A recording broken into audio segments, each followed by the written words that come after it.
గత టీడీపీ ప్రభుత్వంలో జరిగిన డ్రైనేజ్ పనులు వైసీపీ ప్రభుత్వంలో విధ్వంసానికి గురయ్యాయని మంత్రి నిమ్మల రామానాయుడు అన్నారు. పశ్చిమ గోదావరి జిల్లా పాలకులలో 14 కోట్ల వ్యయంతో దమయపర్తి మురుగు డ్రైన్ కాంక్రీట్ గోడ నిర్మాణ పనులకు ఆయన శంకుస్థాపన చేశారు. 7 కోట్ల రూపాయల నిధులు ఉన్నా వైసీపీ ప్రభుత్వం నిధులను సద్వినియోగం చేయలేకపోయిందని మంత్రి విమర్శించారు. పాలకొల్లు దుఃఖదాయనిగా ఉన్న దయపర్తి డ్రైన్ పనులు పూర్తి చేసి పాలకొల్లు పట్టణాన్ని ముంపు నుంచి కాపాడుతామన్నారు. పనిచేసేటువంటి ప్రభుత్వానికి పనికిరానిటువంటి ప్రభుత్వానికి ఉదాహరణ దమయపర్తి డ్రైన్. ఎందుకంటే ఇది పాలకొల్లు దుఃఖదాయిని మన దమయపర్తి డ్రైన్.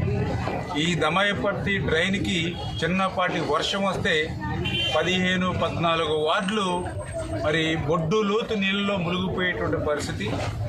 గత సంవత్సరం కూడా మా మోటార్ సైకిళ్ళు కూడా రోడ్ల మీద కూడా వెళ్ళలేనిటువంటి స్థితిలో ఈ వర్షపు నీరు ఇళ్లలోకి వెళ్ళిపోతే మరి సామాన్లు ఇవన్నీ కూడా పై పోర్షన్కి మోసుకెళ్ళి దాచుకున్నటువంటి పరిస్థితి కళ్ళారా మనం ఎప్పుడు కూడా ఈ దమయపర్తి డ్రైన్కి వరదలు వస్తున్నప్పుడు, అంటే వరదలు కాదు వర్షాలు వచ్చినప్పుడు, అంటే ఒక గోదావరి వరద ముంపు ప్రాంతం అట్లా ఉంటుందో అట్లా పాలకొల్లు పట్టణ ప్రాంతం అట్లా ఉండేది.